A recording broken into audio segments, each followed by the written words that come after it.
Voter তালিকা নিৰ্বাচনী আয়োগে প্ৰস্তুত কৰে, তাত বিজেপিৰ কোনো কমেণ্ট নাই।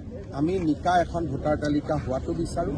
ক'ৰবাত ভুল থাকিলে ইলেকশ্যন কমিশ্যনে শুধৰাব লাগে আৰু ভোটাৰ তালিকাৰ সম্পূৰ্ণ দায়িত্ব নিৰ্বাচনী আয়োগৰ, তাত আমাৰ কোনো কমেণ্ট নাই।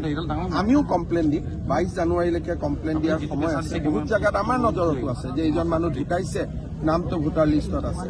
এইজন মানুহ কেৰালাত কাম কৰি আছে, অসমৰ ভোটাৰ লিষ্টত নাম আছে। এইজন মানুহ বিদেশী ন্যায়াধিকৰণে বিদেশী বুলি কৈছে, ভোটাৰ লিষ্টত নাম আছে। গতিকে এভিকশ্যন হোৱা জেগাত তেওঁৰ এতিয়া ঘৰ নাই, কিন্তু তেওঁৰ নামটো ভোটাৰ তালিকাত আছে। গতিকে বিজেপিয়েও ভোটাৰ তালিকাত বিসংগতি দৰ্শাই 22 জানুৱাৰীৰ আগতে আমিও অভিযোগ দিম, কিন্তু সেইটো নিৰ্বাচনী আয়োগৰ ওপৰত অনাস্থা নহয়, নিয়মেই যে আমাৰ খচৰাত ভুল থাকিবই আৰু ভুল সংশোধন কৰিবৰ কাৰণে claims and objection from 6, from 7, from 8 শুদ্ধ।